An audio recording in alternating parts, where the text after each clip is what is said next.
Ya, oke, kawan-kawan media, yang pertama ini hari pertama kampanye, sesuai adabnya, syariatnya, memulai titik perjalanan adalah dengan mengunjungi sejarah tokoh-tokoh bangsa, tokoh-tokoh Betawi, tokoh-tokoh Jakarta, yang tentunya menjadi awal dari sebuah proses yang niatnya baik. Bangsa yang besar adalah bangsa yang menghargai sejarahnya. Dan Bung Karno pernah bilang, jangan sekali-kali melupakan sejarah, never leave history, kata beliau. Atau singkatannya adalah jas merah. Jadi hari ini kami mengunjungi almarhum Bapak Husni Tamrin, tokoh pergerakan, tokoh Betawi, tokoh Jakarta, yang dan juga pahlawan nasional. Kemudian ada Ibu Fatmawati selaku ibu negara saat proklamasi dikumandangkan, yang kebetulan dimakamkan di sini.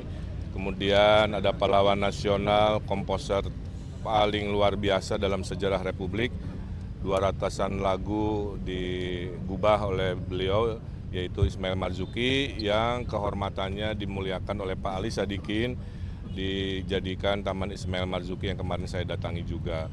Kemudian tokoh-tokoh budaya dari Betawi yang sangat terkenal dan juga favorit kita semua, almarhum Bapak Haji Benyamin Sueb, ya, dengan lagu-lagunya.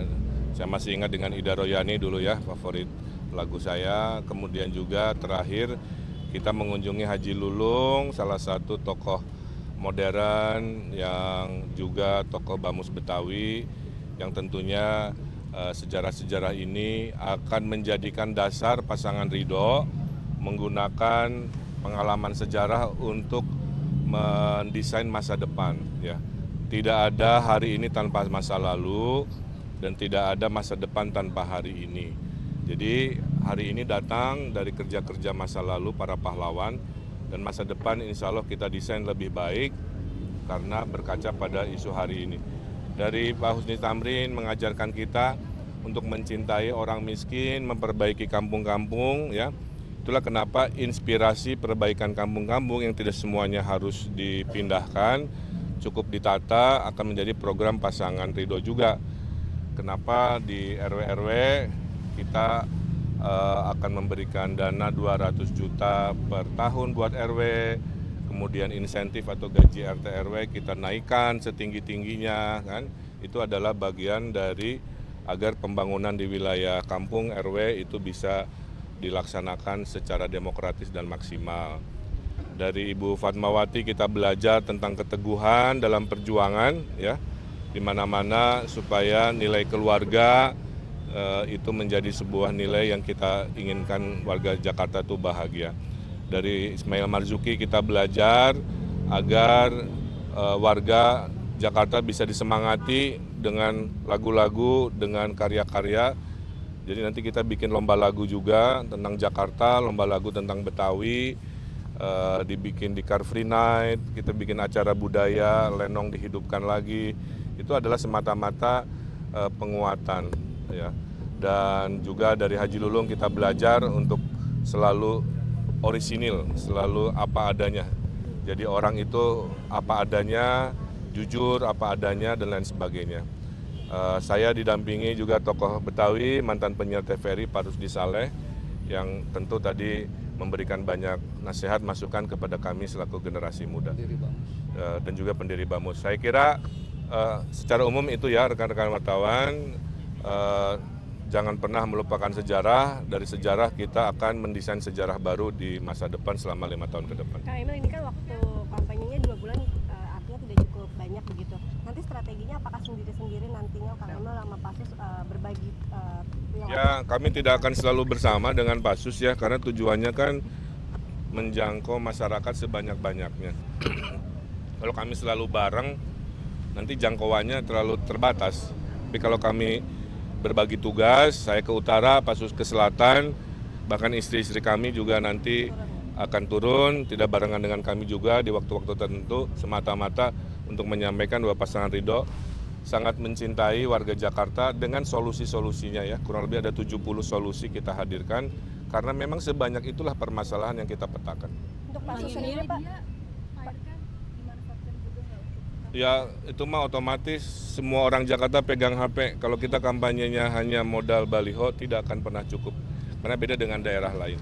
Karenanya kampanyenya fokus di Pasus. Silakan. Pasus untuk tadi kan Kang Emil mengatakan pemetaannya bagi wilayah begitu. Untuk Pasus sendiri nanti akan khusus seperti apa sih untuk kampanyenya? Ya nanti akan tentu saja akan diatur oleh tim kampanye ya. Jadi kita mengikuti jadwal yang sudah dirancang dengan detail kemana saja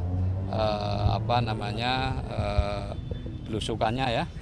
Jadi semuanya itu sudah diatur oleh tim. Kami nanti mengikuti saja jadwal yang sudah diatur oleh tim. Oke, terakhir. Kang Emil, tadi Kang Emil bilang kan Pak M. Tamrin mengajarkan untuk mencintai rakyat miskin. Tapi 2 hari lalu ada demo dari JRMK, Jaringan Rakyat Miskin Kota. Mereka itu akan mencoblos 3 paslon karena mereka menganggap bahwa paslon-paslon yang ada saat ini tidak mewakili rakyat miskin gitu Kang Emil, hanya permainan elit politik. Tanggapan mungkin Kang Emil? Tugas pemimpin adalah mencintai rakyatnya, sesederhana itu aja. Bahwa proses memilih pemimpinnya ada yang suka, tidak suka, didukung, tidak didukung, itulah demokrasi. Ya, demokrasi itu tidak dipaksakan, tapi sekalinya takdirnya hadir kepada 1 dari 3 kami ini menjadi pemimpin, kami akan mendukung dan kami khususnya ridho kalau takdirnya ada, akan mencintai warga miskin. 1 tadi, ada program kredit tanpa bunga berbunga tanpa agunan, sudah saya kerjakan sewaktu saya memimpin di daerah sebelumnya. 30.000 warga miskin yang tidak punya agunan bisa mendapatkan usaha dari 500.000 sampai 10 juta kan. Program RW yang selama ini jauh dari balai kota kita tambahin, kita hadirkan program yang saya bilang 200 juta per RW. RT RW yang kerja keras luar biasa kita naikkan nanti penghasilannya setinggi-tingginya yang memungkinkan kan. Dan kekumuhan kita tata tidak harus selalu dipindahkan.